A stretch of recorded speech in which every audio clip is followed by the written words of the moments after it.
data just revealed shows that the fallout of FTX has created a fundamental key shift in the crypto markets. I'm going to share with you exactly what is going on because it's a positive situation which a lot of people have not noticed or covered. As you can see here in the charts, guys, Bitcoin has managed to stem the bleeding. It's holding up okay at 16,700 despite the ongoing revelations that continue to amass. Yesterday, we covered off the latest in the FTX findings, the contagion going across to Genesis, BlockFi continuing to be in trouble. We've also had the regulating guy who comes in to restructure say that this is one of the worst findings he's seen, and he worked on Enron. So make sure you go watch yesterday's video for that damning news. Today, we find out that the Bahamas regulators order FTX crypto to be transferred to government wallets. So yes, they've now confiscated any remaining funds. So things are starting to escalate. And naturally, all this news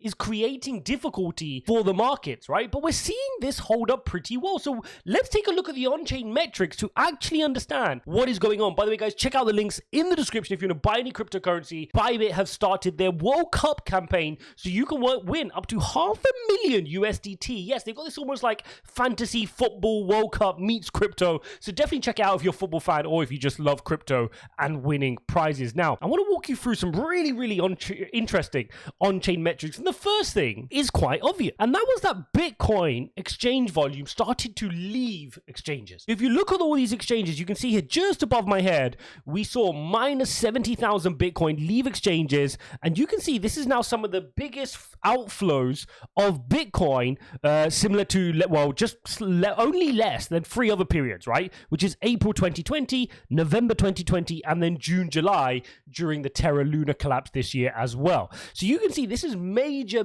money leaving the exchanges, and this is normal, right? We've said it here on this channel, not your keys, not your crypto. You need to start taking off any crypto which you're not using for DCAing or for trading. You shouldn't really be keeping it on exchange because right now we've just seen the second largest exchange in the world be a complete fraud and collapse. So naturally people are a lot more vigilant. So that's obvious, right? And you can see a similar chart here for Ethereum. Ethereum outflows have fallen much more here, minus 1.1 million of net outflows. Okay, so that again has only been seen at levels from September 2020 during the DeFi summer when people were taking their money off exchanges because they wanted to use them in the smart contracts to earn a bunch of money in DeFi, right? So this is a major outflow. Anybody telling you otherwise, this has occurred since the FTX collapse. The data is now proving it. Bitcoin and Ethereum net was leaving exchanges. But this is where things get interesting because the reality was that stablecoins started to flow in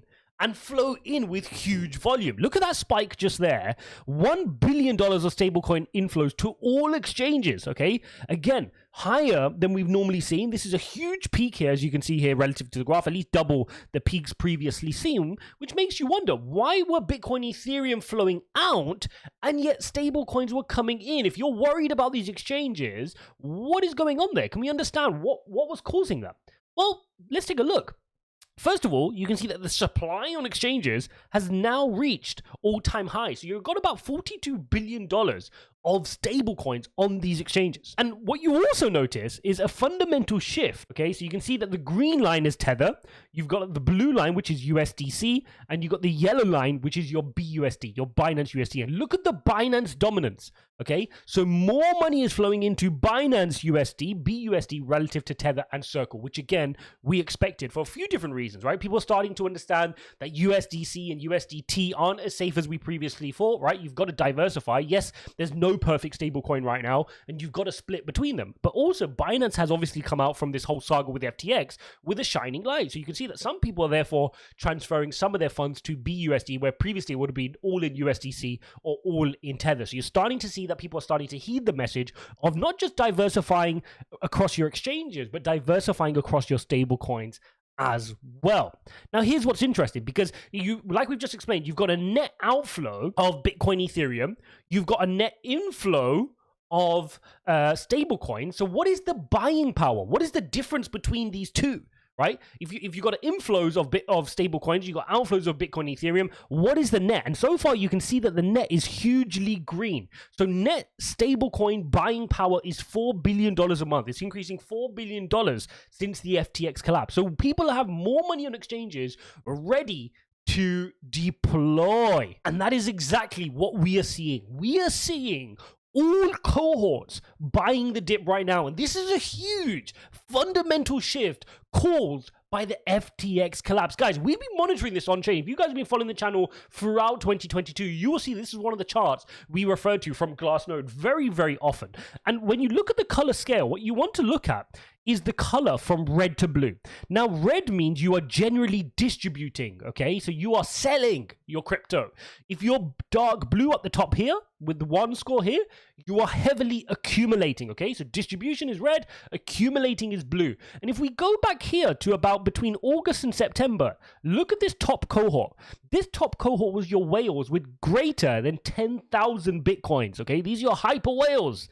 They were hard distributing, okay? From August, September, they were October even, and then lessing into November, they were distributing, but at less of an extent. But look at this, where the FTX failure occurred, there's been a fundamental shift from all cohorts. All these cohorts here, you can see the trend. The smaller the cohort, the more people are accumulating. And we spoke about this.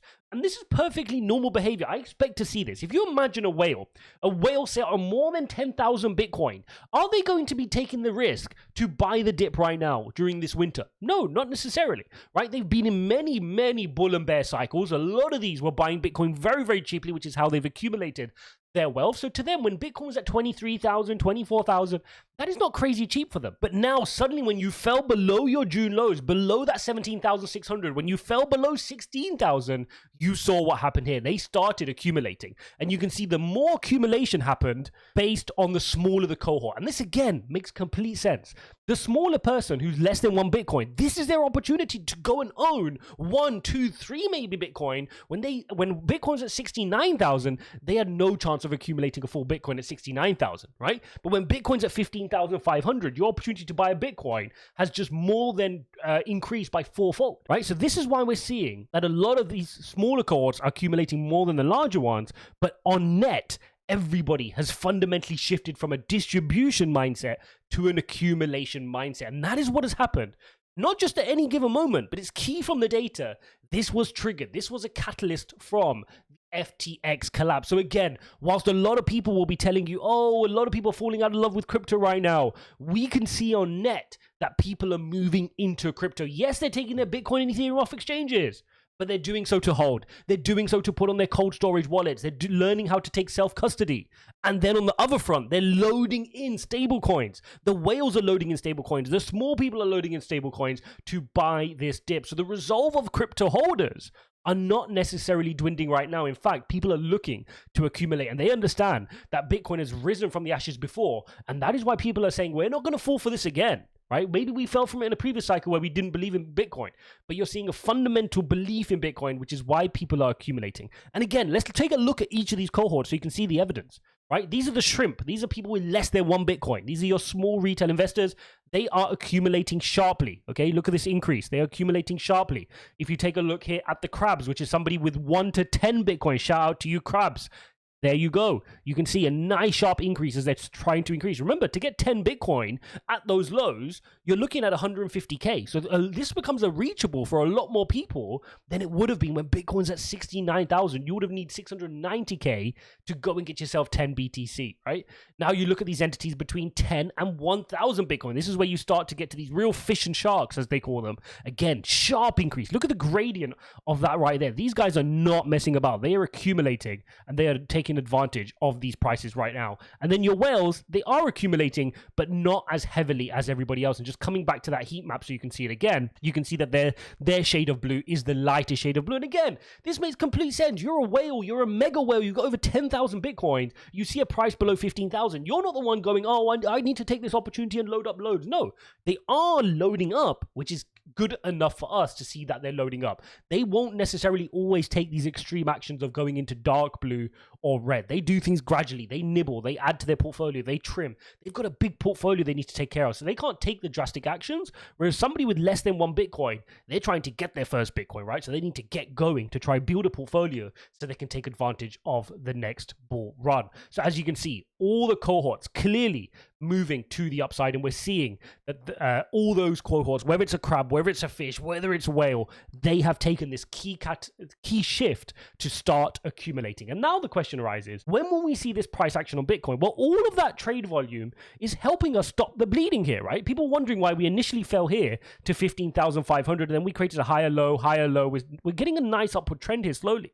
And all of this is risky right now. Yes, you've got a technical target, which could give you a break to the upside. We can try work our way back to the channel, which starts at 18,700. But you've got to remember, new news is coming out daily, right? Of Contagion, of Genesis, of Nexo maybe, of BlockFi. So we have to be very, very careful of when we expect this rally to occur. The best thing that can happen right now is for us to stem this bleeding and just try to move sideways for a little bit before building the strength, the FTX issues die out, and then we can start trying to work our way back to some of the more exciting levels. So let's now take a look here at a few interesting updates we've seen here. So obviously I mentioned that the Bahamas securities regulator have taken all the crypto now. This is important. They've taken all the crypto from FTX and they've put it into government wallets, which is important. They've confiscated it. We've also got that Cardano are going to be launching their USDT stablecoin in early 2023. Again, a big game changer for Cardano. They're gonna have the first fully fiat backed, okay, so 100% fiat backed, regulatory compliant stablecoin in the Cardano ecosystem. That's very interesting. We also know that they're working closely with Jed over at Coty as well. So I wonder what the difference is going to be and how they're going to do this. I believe this is obviously going to be their dollar peg, and then Jed, I wonder how they're going to use that between the two, right? I don't know how they're going to split that. So we'll have to wait until we hear more about that. But at least they're focused on getting a stablecoin out there. And they've got their own offering there in terms of USDA. Let's take a look at the Fed rate monitor tool. And this has notched down quite significantly, which is very, very interesting, guys. Remember yesterday I covered off the fact that we had a tight labor market and markets are starting to fear a recession. They're actually getting worried now because they're like, hang on a second. You keep increasing interest rates, but this labor market still stays tight and inflation's at 7.7%. So what are you going to do? Are you going to really throw us into a deep recession to bring inflation down to 2%, which is what you're claiming? And if so, does that mean you're no longer going to do 50 basis points? So we're starting to see a bit of flip-flopping happening from these guys who had previously 85% of them had thought we were going to see 50 basis points.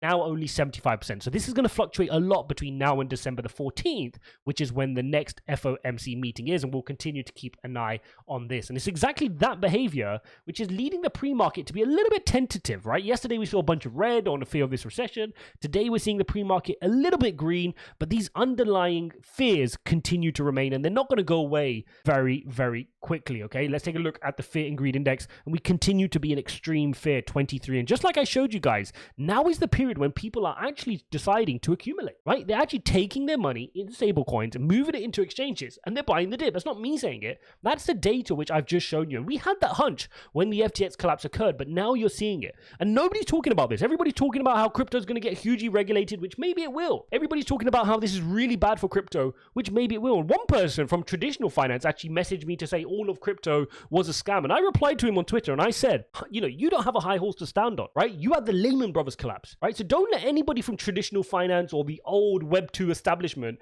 try to tell you or us that crypto is now suddenly bad because of one person and his actions. We're better than that, right? And the fact that we exposed it and we're giving good coverage to it and we figured it out ourselves shows that we do not need mainstream media. We do not need the establishment to tell us. Specifically when they had, you know, Enron, specifically when they've had Lehman Brothers collapse, specifically when they've had Theranos. They've had loads of issues of fraud themselves. So no, they do not have a moral high ground to stand on. And they just need to accept that we're going through our learning curve. We're still a young, embryonic market, and we've got years and decades of growth in this space. Hope you guys enjoyed this video. If you appreciate this type of content, looking into the on-chain metrics, make sure you subscribe. Make sure you let me know this is the type of content you want to see in the comments. Don't forget to go watch this video here. Check out the links in the description, and I'll see you in the next one.